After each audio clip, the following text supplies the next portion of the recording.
I mentioned just now, each element, chemical compound, need different lamp. Okay, if you want to analyze arsenic, for example, you will need arsenic lamp. Okay, if you want to analyze copper, you will need copper lamp. Okay, but what makes the lamp to be emitting copper for your sample? Okay, there must be something happening inside the hollow cathode lamp that will enable that kind of situation.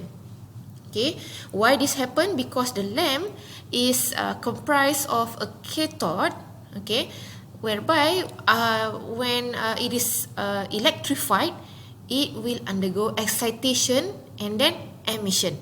So we need that emitted copper compound to be radiating this your atoms inside the flame, and it is exciting the copper inside the flame and then detector. Okay, the lamps are stored in this what we call as the carousel of lamp. Okay, and when you want to analyze copper, you just click in the computer and then it will rotate.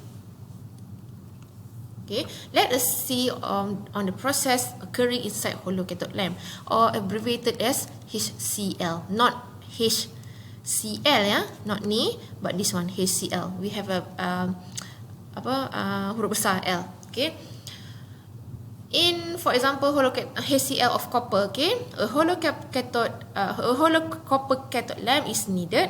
Okay, and then we have this inert gas, the one that I mentioned in the previous video. Inert gas is ionized by electric current, and these ions will then be attracted to the cathode. Okay, the inert gas ions will bombard the cathode and will further excite the metals on the coating. Okay, after excitation, okay, you want to relax, it will emit the radiation. This radiation is needed by the flame, okay, that is atomizing your sample just now. So it is needed for this absorption of radiation. Okay, this is how it looks like. We have a cathode over here, and because it has a cathode, and because it is actually consumable, means that for every like 1000 hours of usage, okay, it will start to deplete. The cathode will start to deplete. Okay, because of this depletion, we have what we call as electrodeless discharge lamp, whereby it doesn't like depend on the electrodes, okay, cathode and anode. Okay, it is more towards made of metal sort of this element sealed in quartz tube. Okay, when it is sealed in quartz tube, okay, it will be used very little at one time. Okay, so how to make sure its excitation and emission? It is energized by radio frequency or microwave radiation for ionization, and because of that, it is more sensitive than hollow cathode lamp.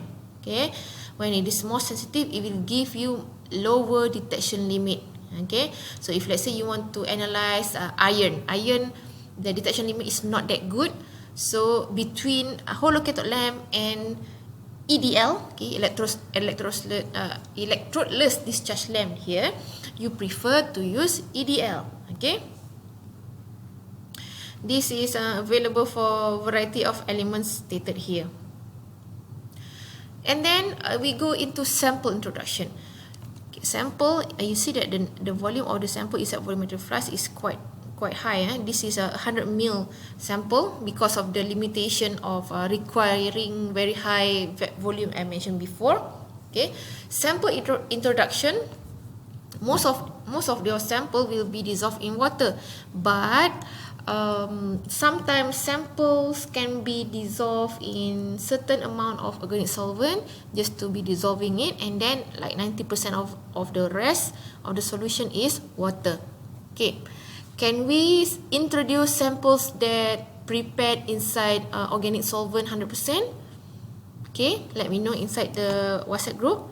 Okay, and after this sample will be siphoned inside.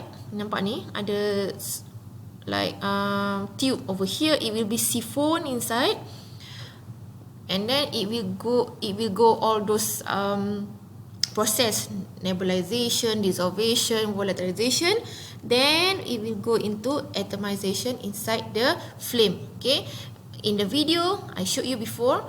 Okay, from the blue colored flame, means nothing there. So once your like a chemical compound goes inside here, depending on what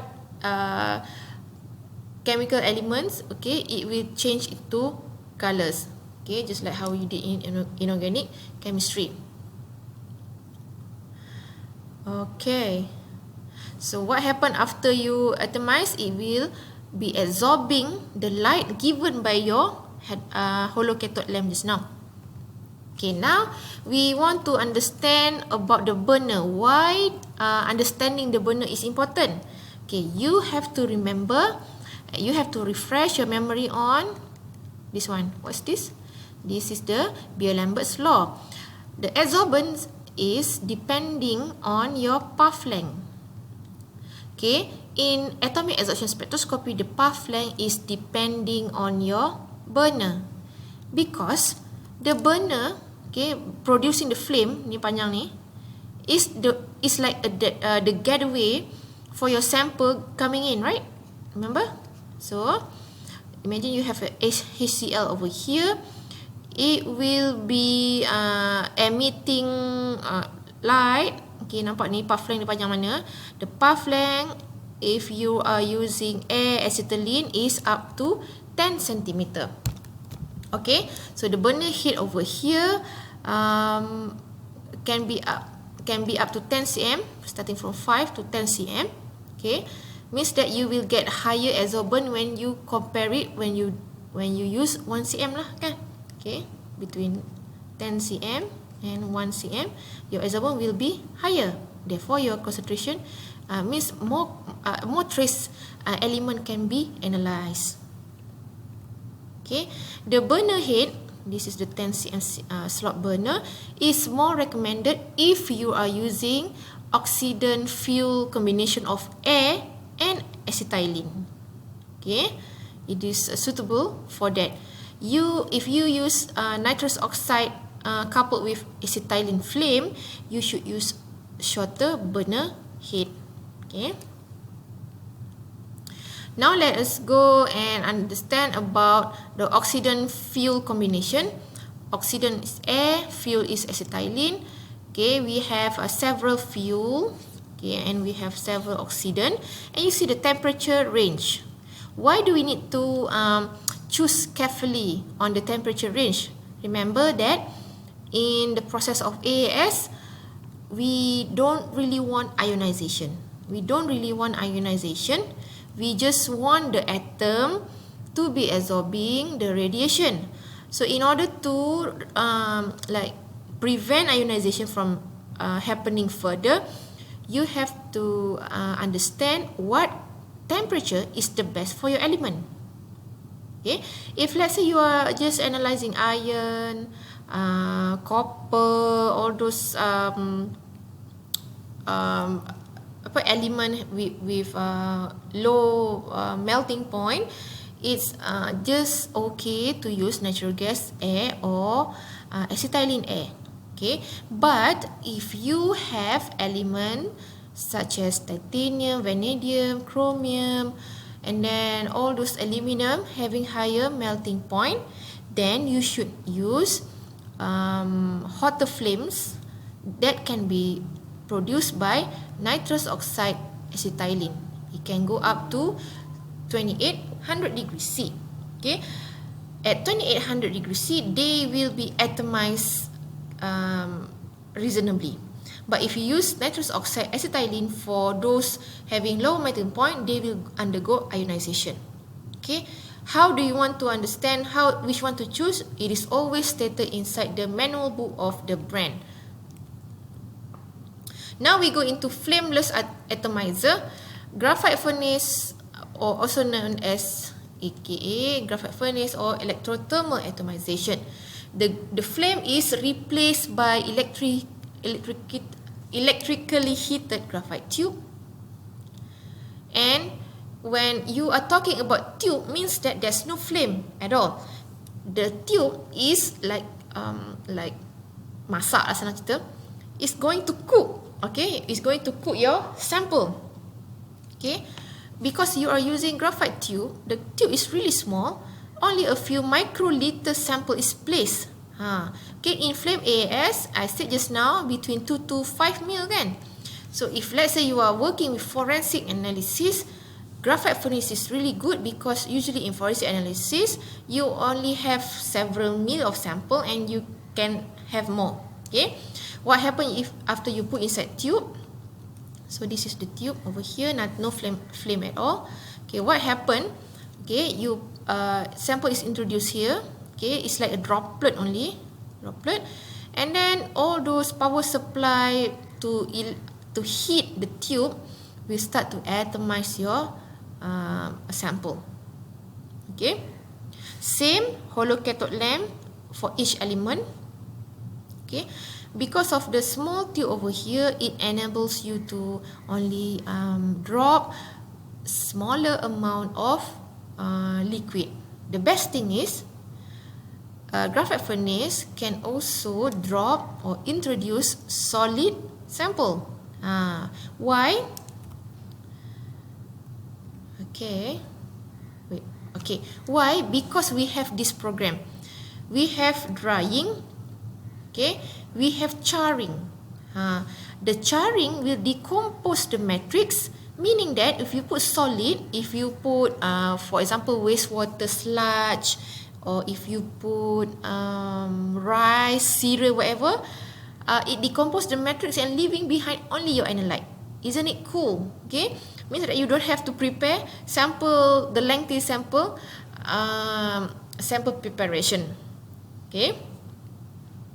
But because of the decomposition of the matrix, meaning that the tube must be changed every now and then. Okay, the tube prone to be getting thinner and thinner and thinner because it's been electrified with high temperature that can go up to 3000 degrees C for the atomization. Okay, let us go back. Okay, once it's drop here sample, it will be atomized kan, atomized metal dot tu, metal dot. This is your radiation source, HCl. Okay, it will be radiating the emitted like element here absorbed by these atoms. Okay, and because the small surface contact between the droplets and this one, the platform, and therefore whatever you atomize, okay, everything will be absorbing the optical radiation. Okay, so what is the difference between this and flame AAS? Means that let's just now 5% flame again, 5% atomization. For graphite furnace, it is almost 95% of atomization. So it's like several times better than flame AAS. So because of that, the detection limits are lower. So when I ask you why in graphite furnace the detection limit are lower, so you are able to explain back to me or your friend, okay, because of blah blah blah and blah. Okay. So the comparison between flame and graphite furnace, okay, this is longer residence time and therefore enhanced sensitivity because the droplet kecil je, while this one is shorter residence time, therefore it will give up to 5% atomization. Matrix is destroyed, need matrix cleanup, sample preparation, and then sample preparation is minimized because of that. But longer analysis time. Why? Because you have charring, pyrolysis and everything. So it is relatively longer as compared to flame AAS. Okay, use small sample. and is in ppb range.